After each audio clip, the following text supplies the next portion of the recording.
Hi, I'm Jackie Jackson, host of the Freedom Report, where every question is eternal. Should women be allowed to vote? Can black people do science? Is a cabal of Jewish elites colluding with the Trilateral Commission to turn Atlantis gay? I guess we'll never know. The important thing is that we never stop debating. Do vaccines cause feminism? Where do gay people come from? What's really inside the moon? Fossils, are they real? Why is there no White History Month? What if dreams are the real reality? Tonight we'll be debating the question, are trans women women? My first guest is Tiffany Tumbles, host of the popular YouTube series Trans Tips with Tiffany. Clarence, could we roll a clip? Hi fam, welcome to Trans Tips with Tiffany, with new feminization secrets every week to help you unlock your inner woman.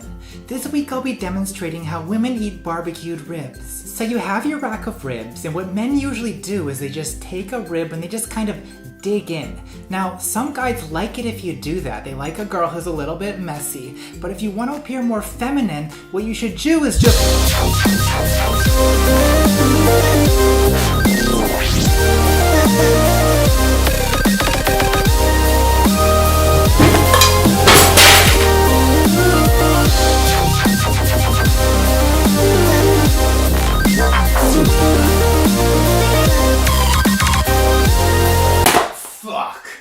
Wow, truly inspiring. My other guest tonight is Abigail Cockbane, feminist activist and author of The Trans Menace, Lesbian Genocide and the Rape of Feminism.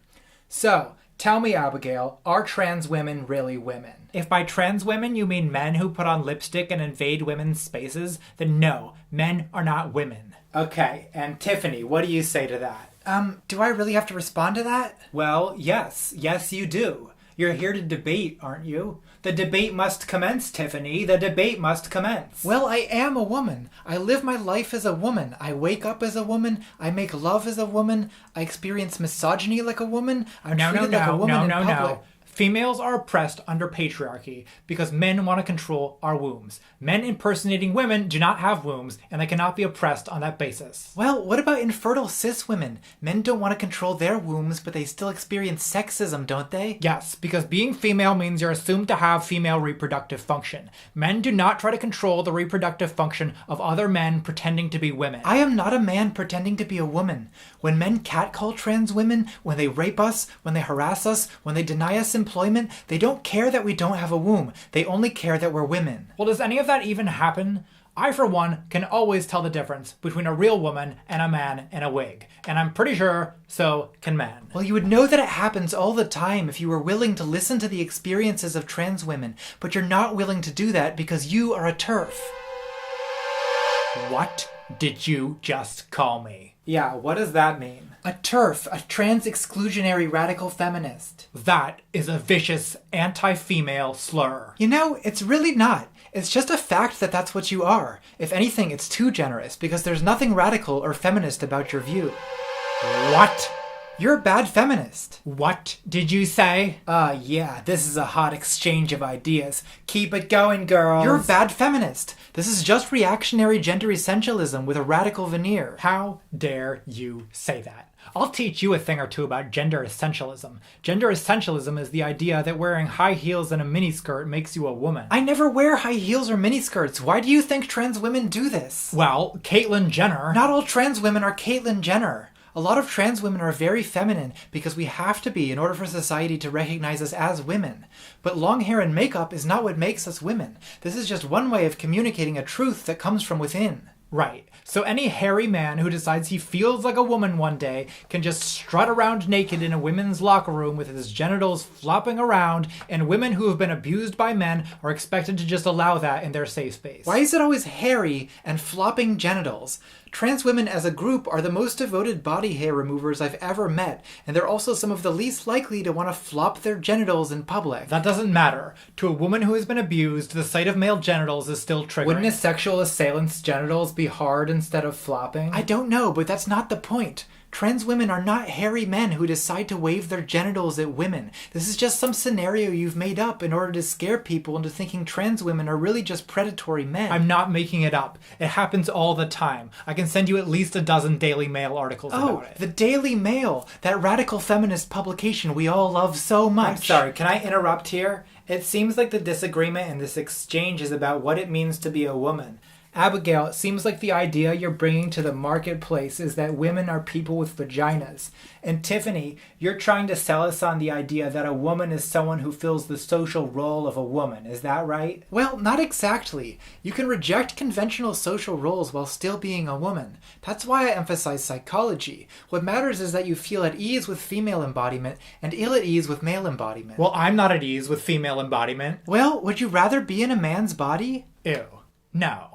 The problem isn't my body, and I'm not going to mutilate my body because I'm not delusional like you. The problem is the gendered assumptions that society projects onto female bodies. If we abolish gender, we'll also abolish gender dysphoria. But gender dysphoria isn't just dissatisfaction with gender dissociations. I don't like my body being viewed as a passive object any more than you do, but that doesn't mean that I'm not dysphoric about my male characteristics or that I don't prefer inhabiting a female body. But this preference for a female body is nonsense. You are a male who wants to occupy a female body like a parasite, but you can't, so you take pills that make you grow pectoral tissue, and you paint your face like a parody of exploited womanhood, and even if you do decide to mutilate your genitals, you'll still have big hands and wide shoulders, and you'll tower over females like a monster. Society needs to stop enabling these ridiculous delusions right now, and instead help you to get over the fact that no amount of makeup and surgery can make you a woman.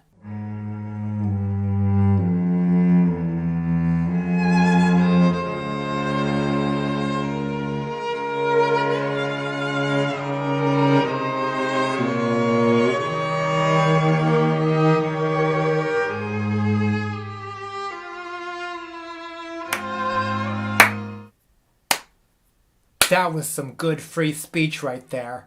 I totally just came. Well, hold on. Aren't you the one defining womanhood with stereotypes? If wearing high heels doesn't make you a woman, why does having small hands? Because small hands are a result of the same biological features that engender the female reproductive role, for which women, females, are oppressed under patriarchy. Well, even if reproductive control is the original reason patriarchy oppresses women, reproductive capacity is not the criterion society uses when it comes to treating people like women or men. You think because you identify as a woman, society identifies you as one, but you're wrong. You can't just argue from your feelings. If you were a good feminist, maybe you'd be willing to listen to women's accounts of their own experiences, but since you aren't, we can rely on data. Trans women experience employment discrimination and domestic violence at rates even higher than cis women and are less likely to get victim assistance. Well, even if trans survey data is to be trusted, being a victim still isn't what makes you a woman. But you said that having a womb is the reason why women are oppressed, which in many cases is demonstrably false. Just because some men are victims of sexual violence doesn't mean that they're women. But if they feel like women, live like women, and experience misogyny like women, why is having a womb still more important? Because that's the original reason women are oppressed in the first place. Even if that's true, it's not always the reason women are oppressed now.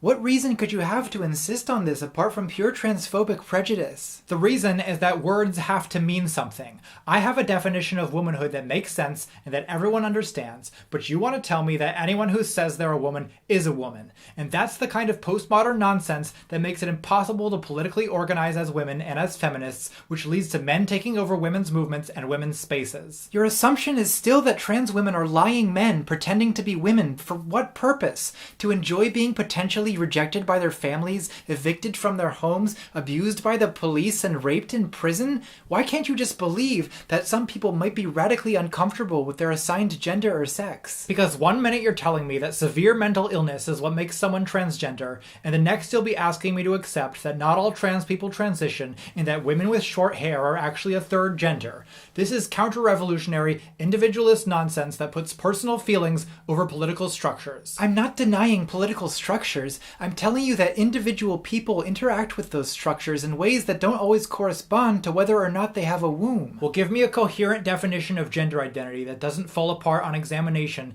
and then maybe I'll be willing to reconsider.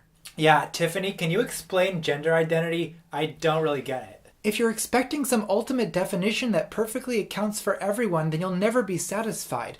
But Abigail has no room to talk. She just defined women as people with wombs. Well, what about women who get hysterectomies? They still have XX chromosomes. Well, what about women with Swyer syndrome, who have a uterus but XY chromosomes? That's an aberration. Well, goddamn it, Abigail. Every definition is perfect if you ignore everything that doesn't fit the definition. And if this shitty argument is the only reason you have to disregard the lived experiences of thousands of trans women, well, it's hard for me to believe that's anything but bigotry. Well, honey, I don't know if we need to be accusing anyone of bigotry, but Abigail, if you're so smart, then how do you know that she's not a woman?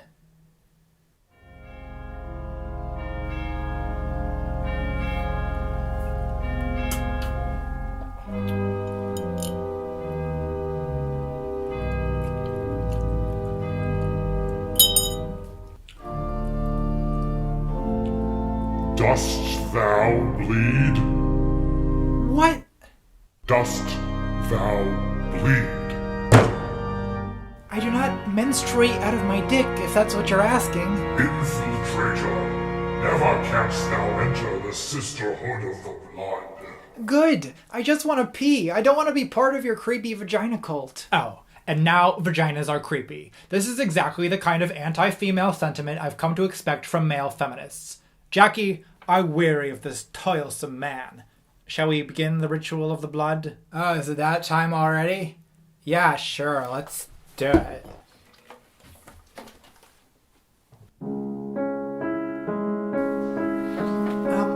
What is going on? Well, if you're a part of the true sisterhood, then maybe you'd know that. Farewell, thou who dost not bleed.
Okay, well, I'm gonna leave now.